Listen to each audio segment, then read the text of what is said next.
신앙개조, 제구장, 주님의 만찬, 성찬, 신앙개조 제사조와 관련됨, 성찬, 신앙개조 제사조에 명시된 복음의 원리와 의식에 관하여 연구하면서 우리는 신앙, 회개, 물로서의 침례, 성신의 은사 등 복음의 원리에 따름으로써 그리스도 교회에 입교한 모든 회원이 지켜야 할 의식인 주님의 만찬 곧 성찬 의식에 대하여 생각해보는 것은 마땅한 일이다. 유대인 가운데서의 성찬 제정. 주님의 만찬 곧 성찬이 최초로 시작된 때는 구세주가 십자가에 못 박혀 돌아가시기 바로 전 유월절 밤이었다. 그 엄숙한 날, 그리스도는 사도들과 함께 미리 자신이 명하여 예비하게 해놓은 다락방에서 유월절을 지키기 위하여 예루살렘에 모였다. 유대인으로서 그리스도는 유대인의 관습을 충실히 따르는 사람이었던 것 같다. 과거 이스라엘 민족에게 주신 주님의 축복을 기억하게 하는 것일 뿐 아니라 앞으로 치러야 할 희생의 중요한 뜻을 내포하고 있는 마지막 유월절 식사를 먹기 위해 성에 들어갔을 때 그리스도가 마음속으로 괴로워하였음에 틀림없었을 것이다. 잠시 후 자신에게 닥칠 무서운 일을 잘 아는 예수는 영혼의 괴로움을 느끼면서 12 제자들에게 함께 먹고 있는 자들 중에서 자기를 배반할 자가 있다고 예언하셨다. 그리고는 떡을 가지사 축복하시고 떼어 제자들에게 주시며 이렇게 말씀하셨다. 받아 먹으라 이것이 내 몸이니라. 너희가 이를 행하여 나를 기념하라. 그 후 잔을 들고 축복하시고는 다음과 같이 말씀하시면서 제자들에게 주셨다. 너희가 다 이것을 마시라. 이것은 죄사함을 얻게 하려고 많은 사람을 위하여 흘리는 바 나의 피. 곧 언약의 피니라. 성찬의 목적과 의식에 대한 바울의 설명이 복음서 저자들의 기록과 부합된다는 사실을 생각해 보는 것은 매우 흥미있는 일이다. 바울 이외의 어떠한 성경 저자도 주님의 만찬인 성찬이라는 말을 사용하지 않았다. 니파이인 가운데서의 성찬 제정. 감람산에서 승천하신 후 곧 니파이인을 방문하신 그리스도는 그의 다른 우리의 양떼에게도 성찬을 제정하여 주셨다. 그리스도는 자신이 택하신 제자들에게 떡과 포도주를 가져오게 하셨다. 그는 떡을 취하여서 떡을 떼어 축복한 다음 제자들에게 주면서 그것을 먹고 무리에게도 나누어 주라고 명하셨다. 또한 그는 이 의식을 집행할 수 있는 권능을 부여하겠노라고 약속하셨다. 이를 너희는 항상 지켜 행하되 내가 행한 것 같이 곧 내가 떡을 떼어 축복하고 그것을 너희에게 준 것 같이 하라. 또 이를 너희는 내가 너희에게 보인 나의 몸을 기억하여 행할지니 이것이 너희가 항상 나를 기억함을 아버지께 증거하는 것이 되리라. 또 만일 너희가 항상 나를 기억하면 너희는 너희와 함께할 나의 영을 갖게 되리라. 그는 같은 방법으로 포도주를 축복하시어 먼저 제자들에게 주셨으며 다음에 무리에게 주셨다. 이것 역시 백성들 가운데 항상 행해져야 할 의식의 일부가 되었다. 너희가 이같이 행하여 너희를 위하여 흘린 나의 피를 기억하며 항상 나를 기억할 것을 하나님께 증거하게 하라. 다음에 중요한 약속을 거듭하셨다. 또 이를 너희는 회개하고 내 이름으로 침례받는 자들에게 항상 행할지며 또 너희는 내가 너희를 위하여 흘린 바 나의 피를 기억하여 이를 행하여 너희가 항상 나를 기억함을 아버지께 증거하도록 하라. 만일 너희가 항상 나를 기억하면 너희가 나의 영으로 너희와 함께하게 하리라. 성찬을 들기에 합당한 자. 주님은 이 의식의 신성에 관하여 명확히 가르쳐 주셨으며 따라서 합당치 않게 성찬을 들지 않도록 세심한 주의가 필요하다고 하셨다.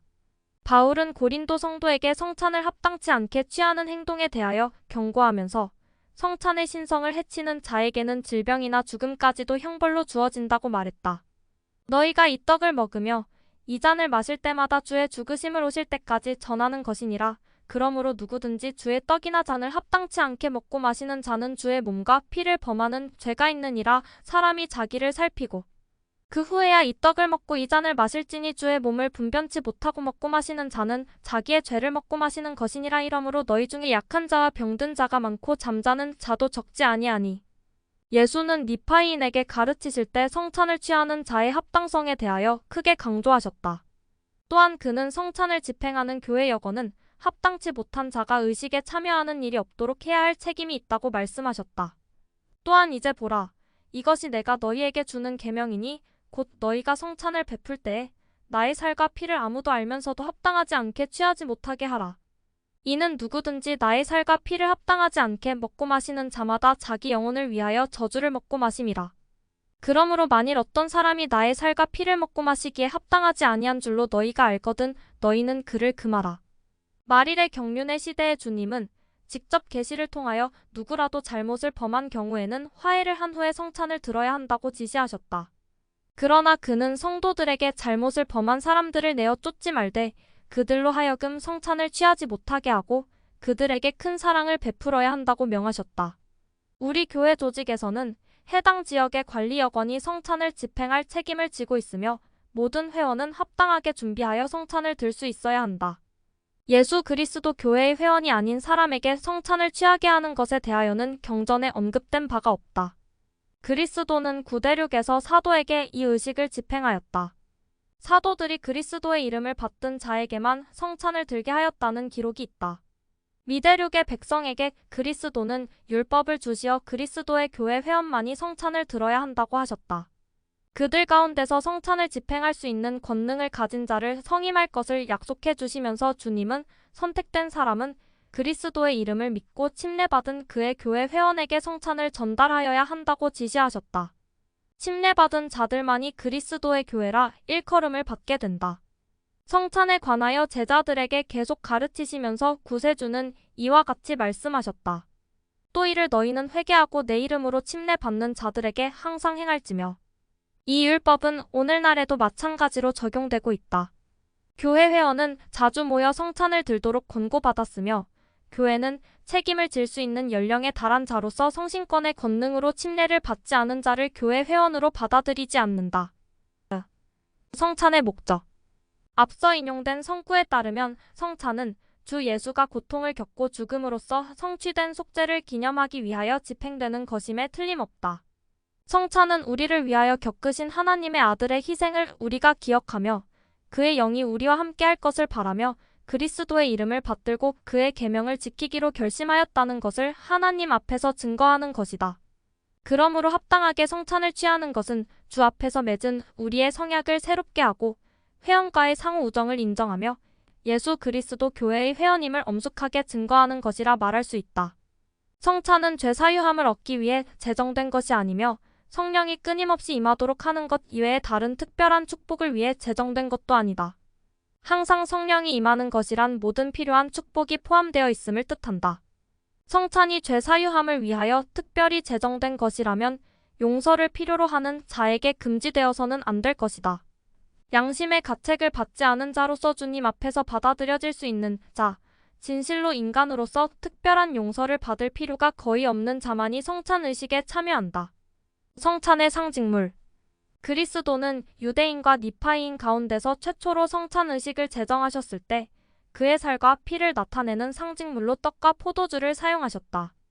또한 때가 찬 경륜의 시대의 주님은 모든 성도는 자주 모여 그를 기념하는 이 의식에서 떡과 포도주를 취하여야 한다는 그의 뜻을 밝히셨다.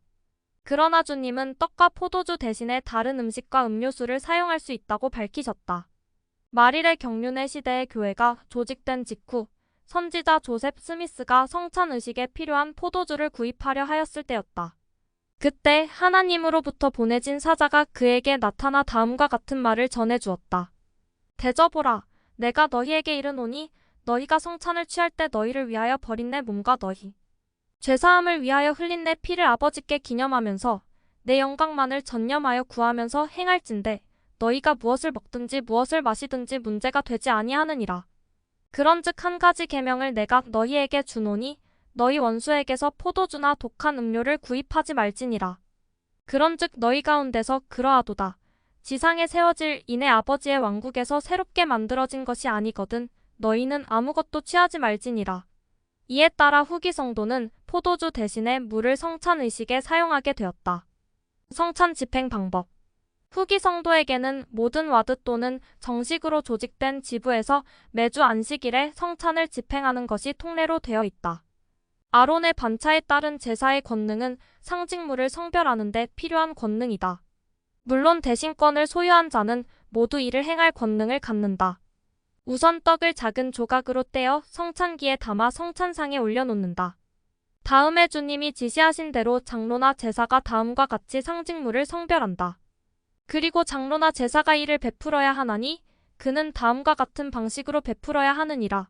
그는 교회와 더불어 무릎을 꿇고 엄숙한 기도로 아버지를 부르고 말하기를 오 하나님 영원하신 아버지시여 우리는 당신의 아들 예수 그리스도의 이름으로 당신에게 비옵나니 이 떡을 취하는 모든 사람의 영혼을 위하여 이 떡을 축복하시며 성결하게 하시옵소서. 그리하여 저희가 당신 아들의 몸을 기억하여 먹게 하시옵고 오 하나님 영원하신 아버지시여 또한 저희가 기꺼이 당신 아들의 이름을 받들며 항상 그를 기억하고 그가 저희에게 주신 계명을 지키고자 함을 당신에게 증거하게 하시오며 그리하여 저희가 항상 그의 영과 함께하도록 하시옵소서. 아멘. 의식을 집행하는 제사의 지시를 받아 집사나 교사가 떡을 회중에게 전달한 다음 물을 다음 방법으로 성별한다.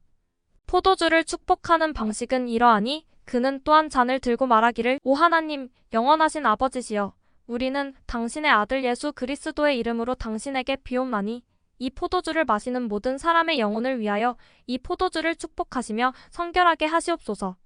그리하여 저희가 저희를 위하여 흘리신 당신 아들의 피를 기억하여 이 포도주를 마시게 하시옵고 오 하나님 영원하신 아버지시여 또한 저희가 항상 그를 기억함을 당신에게 증거하게 하시오며 그리하여 저희가 그의 영과 함께하도록 하시옵소서. 아멘. 이 의식에 대하여 성도들에게 주신 주님의 지시는 너무나 분명하여서 올바른 의식 집행 절차에 대한 논란의 구실이 있을 수 없다.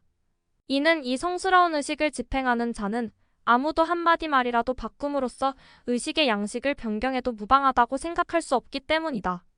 니파이인들의 기록으로 우리는 그 당시 성찬 의식 집행 방법이 때가 찬 경륜의 시대의 성도들에게 계시된 집행 방법과 같았음을 알 수 있다.